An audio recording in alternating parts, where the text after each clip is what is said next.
Here are 5 historical landmarks that were destroyed or severely altered by real estate development, along with how their destruction impacted local communities. 1. Pennsylvania Station, New York City, USA, 1963, was demolished to build Madison Square Garden and office towers.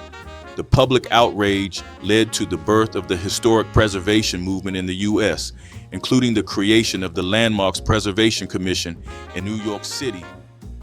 2.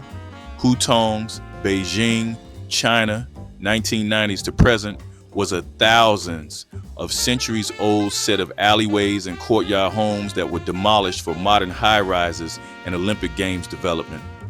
Although the act of destruction boosted urban development and tourism, it also caused displacement alongside the loss of cultural heritage and community identity. 3. Walled city of Kowloon, Hong Kong, 1993, was demolished for Kowloon Walled City Park. On the one hand, it removed an overcrowded, unregulated slum and improved safety and hygiene. On the other hand, it also erased a unique cultural and architectural phenomenon. 4. Large sections of the original city walls, Seoul, South Korea, 20th century, were demolished for road and building development. The negative impact included the loss of historic structure and identity, but recent efforts have been made to restore remaining parts for tourism and heritage value. Finally, 5. The Singer Building, New York City, New York, demolished 1968. It was replaced by a modern office skyscraper to maximize rentable floor space. Its positive impacts included providing more office space, which attracted new businesses and jobs. This increased economic activity and real estate value in Lower Manhattan. Sadly, its destruction erased an iconic early skyscraper and engineering marvel, which contributed to the city's loss of historic skyline diversity. Along with public disappointment over sacrificing heritage for profit. In the 20th century, with all of our social problems around the preservation of historical landmarks versus affordable housing versus gentrification, where do you stand on this issue? Please leave your comments below.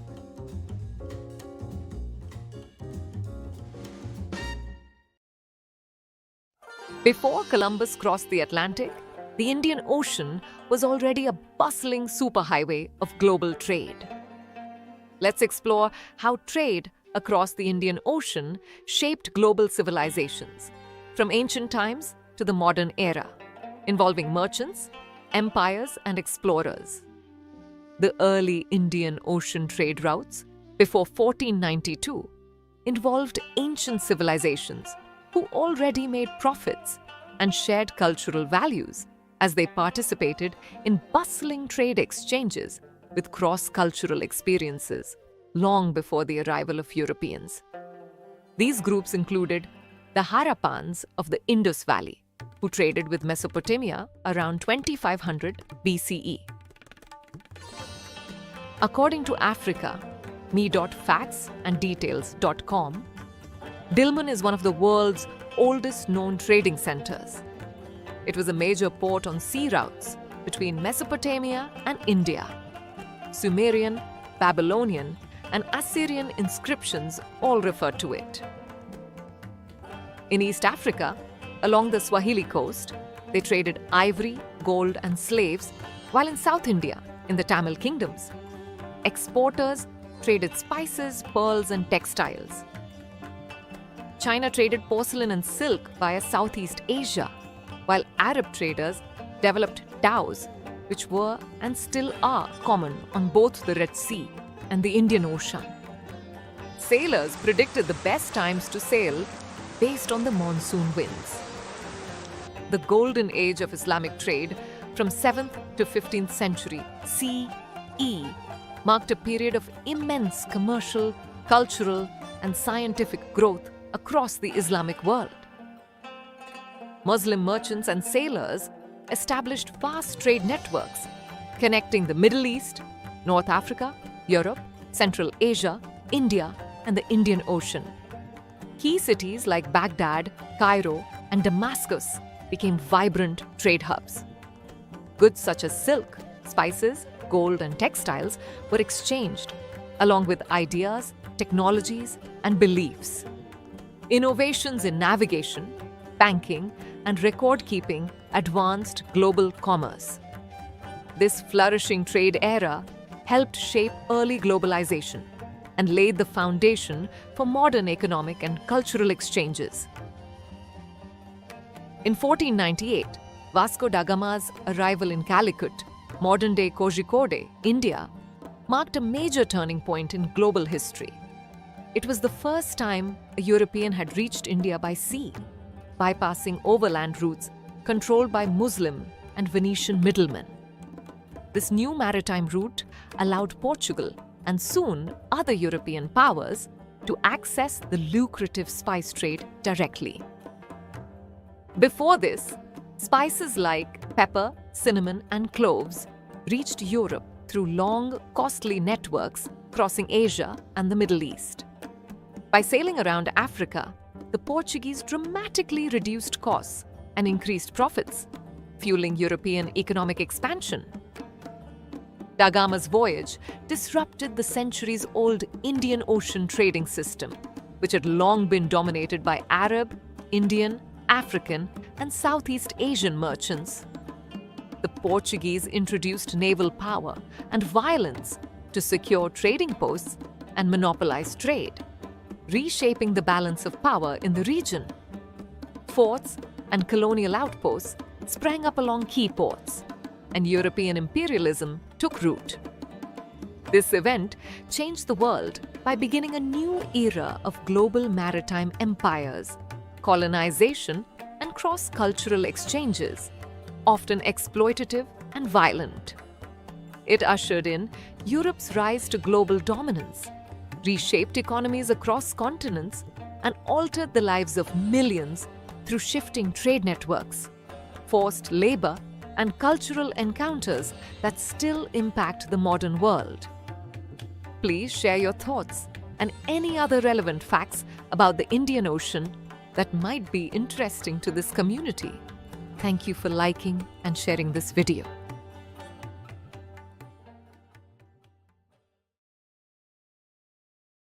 The December 26, 2004. Indian Ocean tsunami was one of the deadliest natural disasters in recorded history. It was both devastating and awe-inspiring in its sheer scale. Here are 10 surprising facts about this catastrophic event. 1. The tsunami was caused by a 9.1-9.3 magnitude undersea megathrust earthquake off the coast of Sumatra, Indonesia. It was the third largest earthquake ever recorded and lasted between 8 to 10 minutes, an unusually long duration. 2. It displaced an estimated 30 cubic kilometers, 7 cubic miles of water, causing massive waves. 3.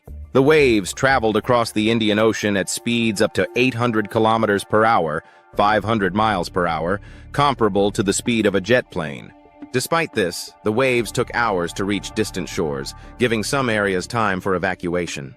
4. The tsunami affected 14 countries across the Indian Ocean, including Indonesia, Thailand, Sri Lanka, India, and even as far as Somalia and Kenya in Africa. The waves traveled over 5,000 kilometers, 300 miles. 5.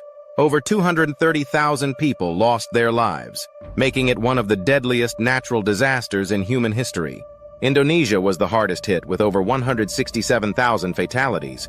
6. In some areas, the tsunami waves reached heights of up to 30 meters, 100 feet, swallowing entire villages and coastal cities. 7. The massive release of energy caused the Earth's mass to redistribute slightly, shifting the planet's axis by 2.5 centimeters, 1 inch, and shortening the day by about 6.8 microseconds. 8. Remarkably, many animals appeared to detect the impending disaster and moved to higher ground before the tsunami struck. Reports from Sri Lanka and India showed very few wildlife casualties compared to humans. 9. The disaster prompted an unprecedented international relief response. Over $14 billion was donated in aid, with countries, organizations, and individuals contributing to rebuilding efforts. 10. At the time, there was no comprehensive tsunami warning system in the Indian Ocean. The disaster prompted the establishment of the Indian Ocean Tsunami Warning System, IOTWS, which became operational in 2006 to help prevent future tragedies. The 2004 tsunami was a tragic reminder of nature's power, but it also served as a catalyst for significant advancements in global disaster, preparedness, and international cooperation.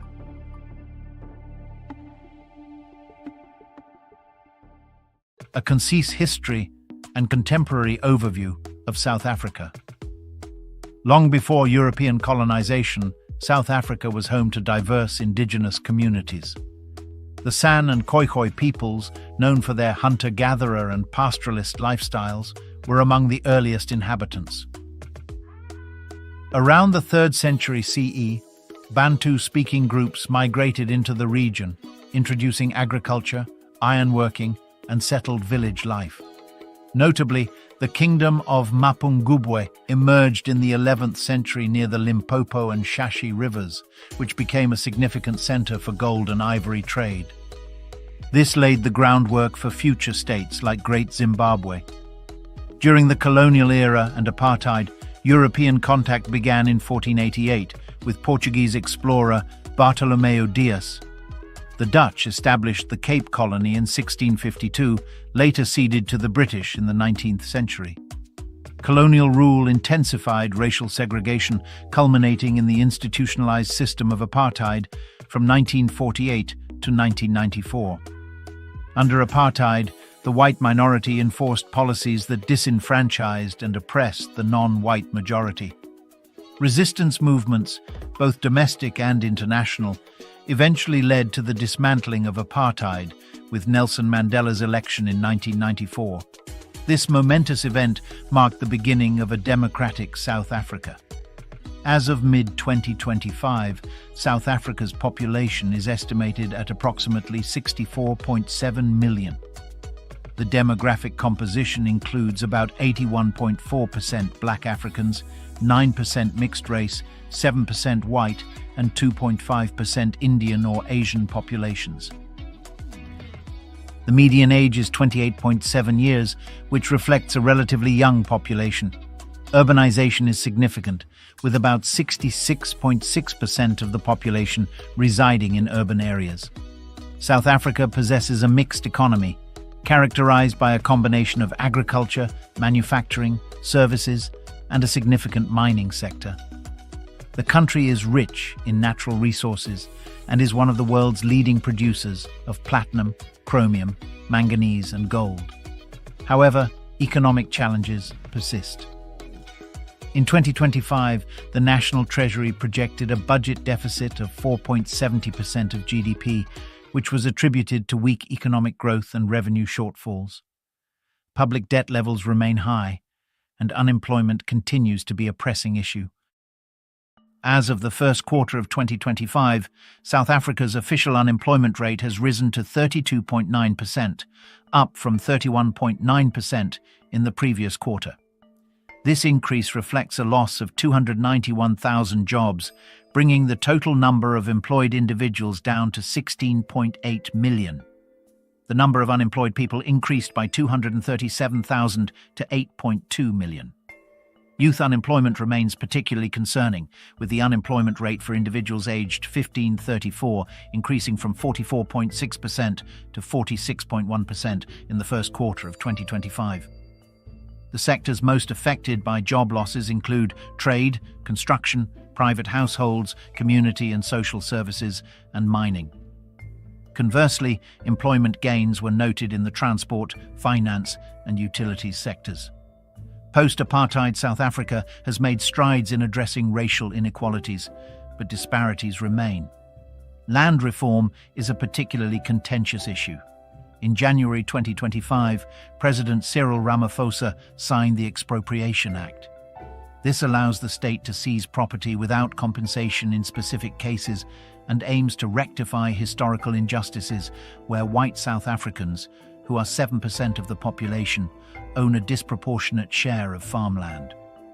While intended to promote equity, the policy has sparked domestic and international debates about property rights and economic implications.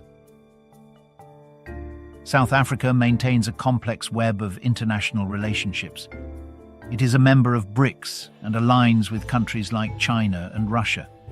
It has also engaged in diplomatic initiatives with nations such as Iran. These alliances have occasionally strained relations with Western countries. In 2025, tensions with the United States escalated over issues including land reform policies and South Africa's foreign policy stances, leading to reduced US assistance and diplomatic friction. Despite these challenges, South Africa continues to be a significant player in regional trade and diplomacy. Finally, South Africa's journey from its rich pre-colonial civilizations through the trials of colonization and apartheid to its current democratic state is marked by resilience and complexity. While progress has been made in various sectors, challenges such as economic disparities, racial tensions, and international diplomatic relations continue to shape the nation's trajectory. Understanding this multifaceted history is essential to grasp the nuances of contemporary South Africa.